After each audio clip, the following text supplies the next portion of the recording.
સ્વાગત આપનું સીએનબીસી બજારમાં આપ જોઈ રહ્યા છો કોમોડિટી બજારની ગતિવિધિની ચર્ચા કરવા હાજર છું હું નીરજ કંસારા। સૌપ્રથમ નજર કરી લઈએ મુખ્ય સમાચારો પર। તો આજના દિવસે શરૂઆત કરીએ આપણે રૂપિયાની સાથે। તો રૂપિયામાં નરમાશ આજે પણ યથાવત રહેતી જોવા મળી છે। દિવસમાં રૂપિયો આજે 42 પૈસા નબળો થઈને 86.69 પર બંધ થતો જોવા મળ્યો છે। શરૂઆતી કારોબારમાં ડોલર સામે રૂપિયો 20 પૈસા જેટલો નબળો થયો હતો। 86.27 પ્રતિ ડોલરની સામે 86.47 પ્રતિ ડોલર પર ખુલ્યો હતો।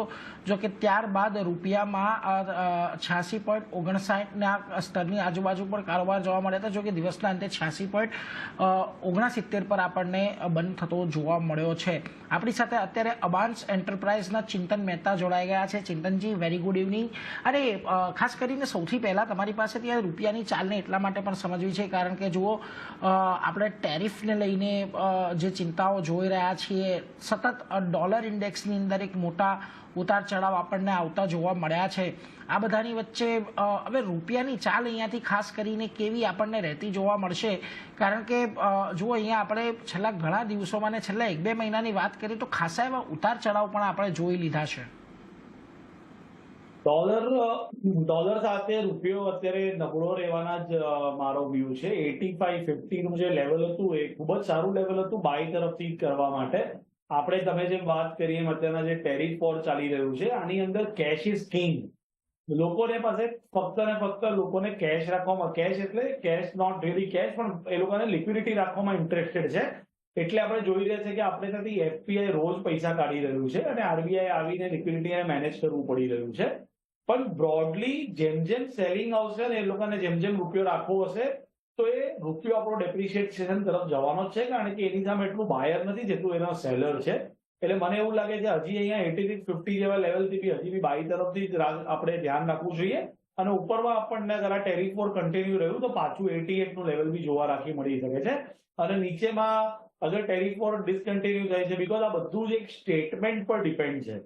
અગર મિસ્ટર પ્રેસિડેન્ટ ટ્રમ્પ અગર આવીને કહેશે કે ટ્રેડ વોર ઇઝ ઓવર, અહીંયાથી એવરીથિંગ ઇઝ ગુડ, તો આપણને તરત જ એક રેલી જોવા મળશે। પણ એમાં બી 85.50 થી નીચે લેવલ સસ્ટેનેબલ નથી કારણ કે હજી બી આપણી ડેફિસિટ જે છે, fiscal deficit as well as the current deficit, એ ડેફિસિટમાં જ છે। તો 85.50 નીચેનું લેવલ છે ને ઉપરમાં આપણને 88 નું લેવલ જોવા મળે છે અને ટ્રેડ વોર કન્ટિન્યુ રહે। એટલે જો આજે ટ્રેડ વોર વધુ તીવ્ર બને છે તો પછી 88 સુધીના એક લેવલ જોવા મળશે અને 85-50 એક ઘણો મહત્વનો સપોર્ટ અહીંયા છે કે જેના પર ખાસ ધ્યાન રાખવાનો છે। એની નીચે થોડો રૂપિયો જાય એવી શક્યતા અત્યારે તો ઘણી ઓછી છે, પરંતુ અહીંયાથી 88 સુધીની એક રેલીની અપેક્ષા આપણને ખાસ કરીને છે, એટલે એના પર એક નજર રાખતા રહીશું। પરંતુ આગળ વધીએ અને હવે આપણે ખાસ કરીને વાત કરીએ સોનાની। તો જો ડોલરમાં નરમાશ અને ટ્રેડ વોરની ચિંતા વધતા સોનાની કિંમતોમાં ફરી એક ઉછાળો જોવા મળ્યો છે। કોમેક્સ પર સોનું 2% જેટલું ઉછળીને $3045 નજીક પહોંચ્યું તો છે, તો સ્થાનિક બજારમાં પણ 2%થી વધારેની તેજી સાથે ભાવ 89500ના સ્તરની નજીક ખાસ કરીને જોવા મળી રહ્યા છે। ચિંતનજી, સોનું છેલ્લા ઘણા દિવસોની અંદર જુઓ ખાસા એવા ઉતાર ચઢાવ આપણને અહીંયા જોવા મળી ગયા છે અને એમાં પણ ખાસ કરીને જે ઉપરના લેવલ છે ત્યાં આગળ થોડુંક સસ્ટેનન્સ આપણને આવતું જોવા મળી રહ્યું છે। જે પ્રકારે ખાસ કરીને આજે પણ આપણને શરૂઆતમાં એવા સંકેતો મળ્યા હતા કે ચીન તરફથી કોઈ જવાબી પગલાં લેવામાં ન આવ્યા વધારાના ટેરિફ પર, પરંતુ થોડીવાર પહેલાં જ આપણે એની પણ જાહેરાત થતી જોઈ।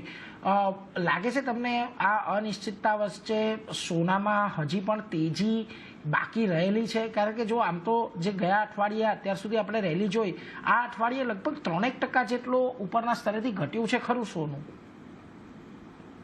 પેલો ચાઇનાની, તો ચાઇનાએ હમણાં ડિક્લેર કર્યું છે કે 50% એડિશનલ ટેરિફ નાખશે। સો 34% એને યુએસ પર ઓલરેડી નાખેલું હતું અને 50% એડ કર્યું, સો 84% નું ટેરિફ છે। આની નેચરલ ઇમ્પેક્ટ એ આવશે કે જેવી સ્ક્રેપ શિપમેન્ટ જેમ કે બેઝ મેટલ, જેમ કે મેઇનલી કોપર જે શિપ થતા હોય છે એ બધા શિપમેન્ટ પર ઇફેક્ટિવ 10th એપ્રિલથી એની ડ્યુટી વધી ગઈ છે। સો ત્યાં એ ઇન્ફ્લેશનની તરફ બહુ જ આગળ વધતી, યુએસનું ઇન્ફ્લેશન જે ખૂબ જ ઉપર જતું રહેશે કારણ કે જરા બેઝ મેટલ હોય છે, ઇન્ડસ્ટ્રીયલ મેટલ હોય છે, અગર એનો પ્રાઇસ ઉપર જાય છે તો ઇન્ફ્લેશનની અંદર તરત જ એની ઇમ્પેક્ટ આવતી હોય છે। મિસ્ટર પોવેલે એકદમ ક્લિયરલી કીધું છે કે એ જોઈને એના સ્ટેપ લેશે, ઇમિડિયેટ કોઈ રેટ કટમાં માનશે નહીં। તો એનો મિનિંગ એમ છે કે તમારું ઇન્ફ્લેશન ખૂબ જ ઉપર જતું રહેશે ને રેટ કટ આવશે નહીં। તો ત્યાં જ્યારે ફિયર આવશે તો ઇક્વિટી માર્કેટ પર બહુ જ પ્રેશર રહેશે. આપણે જોઈ રહ્યા છે કે ડાઉ ઓલરેડી અત્યારે નેગેટિવ છે. તો મેં તમને જેમ કીધું એમ કે તમને જે સેફ હેવન અસેટ ક્લાસ છે એ તમારે લઈને જ ચાલવું પડશે. અને એ જ આપણે ગોલ્ડની મુવમેન્ટમાં જે સવારથી જોઈ રહ્યા છે કે ગોલ્ડની અંદર જે આપણને તેજી જોવા મળી રહી છે એ સેફ હેવન બાઇંગ છે. અને આ કન્ટિન્યુ રહેશે અને નીચેમાંની લિમિટ બહુ લિમિટેડ ડાઉનસાઇડ રહેશે જ્યાં સુધીના ટ્રેડ વોર ચાલતા રહેશે. કારણ કે ઇન્ફ્લેશનનું હેજ બી ગોલ્ડ છે અને અગર ત્યાં ઇન્ટરેસ્ટ રેટ કાપવાની વાત કરશે તો બી ગોલ્ડની અંદર રેલી આવશે. તો ગોલ્ડની અંદર જે રેલી છે એ ઉપરમાં પાછા આપણને 3100 અને 3150 લેવલ આપણને જોવા મળી શકે છે. અને નીચેમાં 2980 નું જે લેવલ છે એ અત્યારે તૂટતું નજર નથી આવી રહ્યું. અને આ બધું ટેરિફ પર ડિપેન્ડન્ટ છે કારણ કે ત્યાં ઇન્વેન્ટરી ખૂબ જ છે. ઇન્વેન્ટરી તો ઓલમોસ્ટ લાસ્ટ 20 વર્ષની હાઈએસ્ટ પર છે. સો એ ફેક્ટર અગર આપણે ધ્યાનમાં લઈએ તો એમાં બેરિસ્ટન્સ આવી જરૂરી છે, નહીંતર કન્ઝમ્પશન વધશે નહીં. પણ જે રીતે અત્યારના ઇન્ડસ્ટ્રીયલ અને જે ઇટીએફમાં એ લોકોને ત્યાં બાઇંગ આવી રહ્યું છે, જે આપણે જેમ કહી શકીએ જે સ્માર્ટ મની છે એ ગોલ્ડ અત્યારના બાય તરફથી રહી રહ્યું છે વિથ ઓબ્વિયસ રીઝન્સ. તો બાય જ રાખવું જોઈએ ગોલ્ડ જ્યાં, અને તમારો પોર્ટફોલિયો અગર બીજા અસેટ ક્લાસીસમાં હોય તો એના હેજ તરીકે ગોલ્ડ એકદમ પરફેક્ટ વર્ક. એટલે જુઓ, જ્યાં સુધી આ અનિશ્ચિતતા ટેરિફની આપણને પ્રવૃત્તિ જોવા મળી રહી છે ત્યાં સુધી તો સોનામાં એક તેજીના જ સંકેતો છે. એટલે પોર્ટફોલિયોને હેજ કરવા માટે પણ તમે અત્યારે સોનાની અંદર ખરીદારી કરી શકો છો. એક આંતરરાષ્ટ્રીય બજારમાં હજી પણ 3150 સુધીના ભાવ આપણને પહોંચતા જોવા મળે એવી પૂરેપૂરી શક્યતા છે. એટલે એના પર એક ખાસ ફોકસ રાખતા રહીશું. બીજી તરફ સોનાને પગલે જે ચાંદીમાં ઉછાળો આપણને ચોક્કસથી જોવા મળી રહ્યો છે, પરંતુ સ્થાનિક બજારમાં ચાંદી લગભગ 2% તેજી સાથે 90,300 પાર કામકાજ કરી રહ્યું છે. તો વૈશ્વિક બજારમાં પણ લગભગ 2% ઉછાળા સાથે $30 પાર અત્યારે કારોબાર ખાસ કરીને યથાવત રહેતો જોવા આપણને મળી રહ્યો છે. પરંતુ ચિંતનજી, ચાંદીને લઈને ખાસ કરીને જુઓ, સોનાની અંદર જે ઝડપી રિકવરી આપણને આવતી જોવા મળી છે એવી ઝડપી રિકવરી હજી ચાંદીની અંદર નથી દેખાઈ. જે 2 દિવસ આપણે સ્ટીપ ફોલ જોયો તો એ બાદ લાગે છે તમને અહીંયાથી ફરી ચાંદી $34 લેવલની આજુબાજુ જવાની ક્ષમતા ધરાવે છે, કે પછી જેમ તમે કહ્યું જે બેઝ મેટલ માટેની તમે જે રેશનલ્સ કયા એને લઈને ચાંદી થોડુંક અત્યારે નીચે રહી શકે છે? તમે એકદમ પરફેક્ટ કીધું. મને એમ લાગે છે કે અત્યારના ગોલ્ડ અને સિલ્વરમાં તમારે અગર બાયની તરફથી તમારે પોઝિશન બિલ્ડ કર્યું તો gold is a perfect bet. Even તો ગોલ્ડ સિલ્વર રેશિયો જે છે ઓલમોસ્ટ 100 પર ટ્રેડ થઈ રહ્યો છે, જે એમ કહી રહ્યું છે કે ચાંદી ચીપ છે. પણ એનું ઓબ્વિયસ રીઝન છે, ચાંદી અને ઇક્વિટીની જે ડિરેક્શન છે, કોરિલેશન છે એ પોઝિટિવ છે.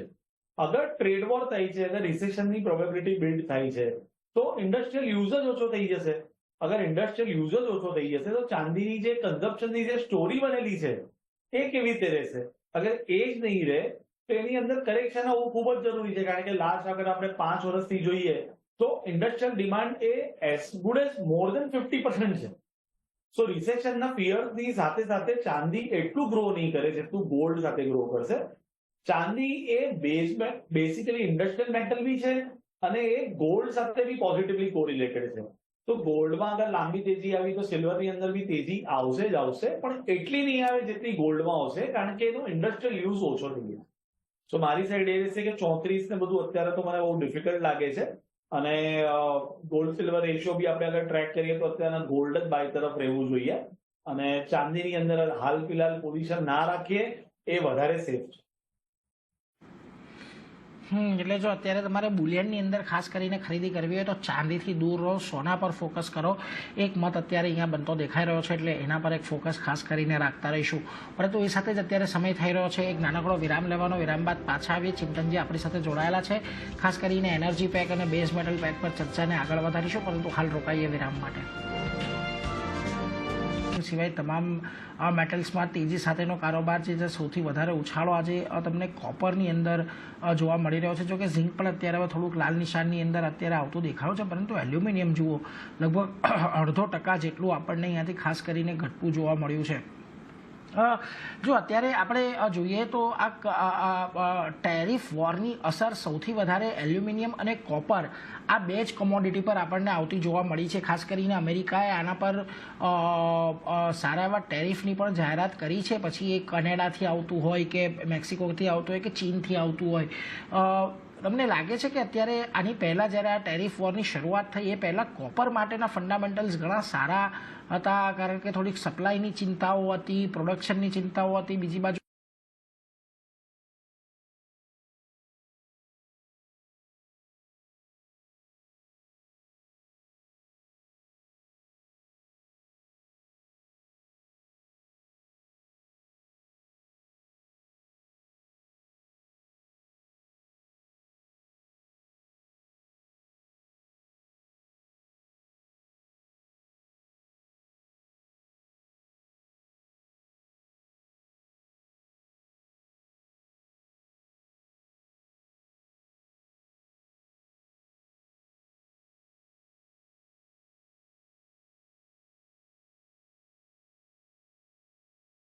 યુસેજ વધારે, ડિમાન્ડ વધારે હતી.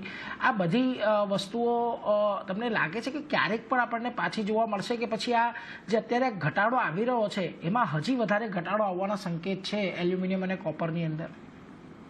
એલ્યુમિનિયમની અંદર તો સ્ટ્રેટ ટેરિફ નાખી દીધું છે, એટલે આપણે જોઈ શકીએ છીએ કે ટેરિફના કારણે ત્યાં કન્ઝમ્પશન સડનલી, અગર હું એમ કહું કે ટેરિફનો મિનિંગ આપણે શું કહી શકીએ, સડનલી ત્યાં એ 25% એની કોસ્ટિંગ વધી ગઈ. ઇન્ડસ્ટ્રી કે યુસેજ કે કન્ઝ્યુમર આવી રીતે તરત એ પ્રાઇસ રાઇઝને એક્સપેક્ટ નથી કરી શકતો અને બહુ બધી વસ્તુઓ અનવાયેબલ થતી હોય છે. એટલે આપણે જોયું કે એલ્યુમિનિયમની અંદર તો આપણને ઉપરથી ખૂબ જ સારું કરેક્શન જોવા મળ્યું, જેથી કરીને કમ ડ્યુટી પ્રાઇસ છે પ્રી ડ્યુટી પ્રાઇસ પર આવી ગયા ઓલમોસ્ટ, કે 270 280 ના પ્રાઇસ થઈ ગયા ઇન્ડિયન ટર્મ્સમાં. અગર હું કહું તો અત્યારે 230 છે. સો એ જે કરી રહ્યું છે એ કરી રહ્યું છે કે ટેરિફને એક એવા લેવલ પર લાવી રહ્યું છે જ્યાં એ કન્ઝમ્પશન માટે વાયેબલ બની શકે. સેમ વસ્તુ કોપર જોડ હતી. તમે જેમ કીધું એમ પહેલાના કોપરના જે સપ્લાયની સાઈડના જે કન્સ્ટ્રેન્ટ હતા એની કરતા જે ડિમાન્ડની સાઈડના કન્સ્ટ્રેન્ટ છે એ જ ખૂબ જ હાવી થઈ ગયા છે. એ જ આપણે જોઈએ છે કે ઓલમોસ્ટ $10,000 LME પર એનો જે રેટ આવી ગયો હતો, ત્યાંથી અત્યારે આપણે જે રેટ જોઈ રહ્યા છે 8,500 ની કરીબનના રેટ આપણે જોઈ રહ્યા છે LME-માં. આ આપણને એ દર્શાવી રહ્યું છે કે તમે જે ટેરિફ નાખ્યું છે યુએસમાં, જે અત્યારે એકવાર માટે $1,500 નું પ્રીમિયમ થઈ ગયું હતું ઓવર LME, એ અત્યારે $600 આવી ગયું, બીકોઝ એનો પ્રાઇસ જ નીચે આવી ગયો. એની આ જે બધા મેટલ્સ છે, these are not like equity, કે એનાથી કોઈનો યુઝ નથી. આ બધી મેટલ છે એ એકચ્યુઅલ કન્ઝમ્પશન થાય છે, એકચ્યુઅલ પ્રોડક્ટ્સમાં લાગે છે અને એ પ્રોડક્ટ્સ પછી પાછા કોઈ બીજા પ્રોડક્ટ્સમાં લાગતા હોય છે. તો કમોડિટી પ્રાઇસ એ એવા લેવલ પર આવીને પોતાની જાતને ઊભું રાખશે જ્યાં કન્ઝ્યુમરને એ ફ્રેન્ડલી હશે, કન્ઝ્યુમર એને યુઝ કરી શકશે. એકચ્યુઅલી કન્ઝ્યુમરને ટેરિફ શું છે, ડ્યુટી શું છે, પ્રાઇસ શું છે, આ બધાથી કોઈ ફરક પડતો નથી હોતો. સો કમોડિટી એનું પોતાનું એવું એક મીન પ્રાઇસ ડિરાઈવ કરવું પડશે કે ડ્યુટી પછી બી એ પ્રાઇસ પર સસ્ટેન કરી શકે. કોપરમાં આપણે તેજી જોઈ રહ્યા હતા, પણ ચાઇનાએ જે હમણાં 50% ડ્યુટી એડિશનલ નાખવાની વાત કરી છે, જેના કરીને શું થશે કે જેમના જેટલા બી સ્ક્રેપના શિપમેન્ટ હતા, સ્ક્રેપના શિપમેન્ટ યુએસમાં ચાઇનાથી ખૂબ જ જતા હોય છે. 44,000 ટન જેટલું સ્ક્રેપ એવરી યર ત્યાં જતું હોય છે. હવે આ જે છે એના પર બી પાછી ઇમ્પેક્ટ આવશે, કારણ કે એની ઇફેક્ટિવ ડેટ છે as early as 10th which is tomorrow. એના કારણે બેઝ મેટલમાં એલ્યુમિનિયમ હોય, ઝિંક હોય કે કોપર હોય, એમાં મંદી અત્યારે જોવા મળશે. એક જ વસ્તુ છે, વી એટ એબેન્સ બિલીવ ધેટ આ બધા જે ડેરિવેટિવ પોઝિશન છે એ ફક્ત ને ફક્ત સ્ટેટમેન્ટ રિલેટેડ છે અને સ્ટેટમેન્ટ ચેન્જ આપણે કોઈ જ પ્રિડિક્ટ નહીં કરી શકીએ. સો વી એટ એબેન્સ બિલીવ કે તમે ઓપ્શનની સાઈડથી એને કવર કરવાની કોશિશ કરો, જ્યાં તમારો લોસ લિમિટેડ હોય. સ્ટ્રેટેજી બેર સ્પ્રેડ કે તમે પ્રોટેક્શન સાથે લો, જેથી કરીને તમને 2 પૈસા કમાવાના ઓપોર્ચ્યુનિટી મળી શકે, પણ સાથે સાથે લોસ અને પોઝિશન સાઇઝિંગ બહુ જ ઇમ્પોર્ટન્ટ રહેશે. સો વી રેકમેન્ડ કે તમે બેર સ્પ્રેડ કરીને કરો જ્યાં તમારો લોસ ડિફાઇન હોય અને બેર સાઈડથી જ અત્યારે આને એટલે જો અહીંયા ખાસ કરીને ઘટાડાના જ સંકેતો એલ્યુમિનિયમ કોપરની અંદર અત્યારે આપણને દેખાઈ રહ્યા છે. અને ચિંતનજી જેમ કહ્યું કે ટેરિફ લાગ્યા પછી પણ એને યુઝ કરી શકીએ એ લેવલ પર ભાવ આવે ત્યાં સુધી કદાચ આપણને ઘટાડો આવતો જોવા મળી શકે, એટલે એના પર એક ખાસ ધ્યાન રાખીશું. એ સાથે ચિંતનજી ઘણો ઘણો આભાર અમારી સાથે આપ જોડાયા આજના દિવસે અને નોન એગ્રી કોમોડિટી પર આટલી ઇન ડિટેલ ચર્ચા કરી એના માટે thank you very much sir. તો એ સાથે જ અત્યારે સમય થઈ રહ્યો છે એક નાનકડો વિરામ લેવાનો. વિરામ બાદ એગ્રી કોમોડિટી પર ખાસ નજર કરીશું.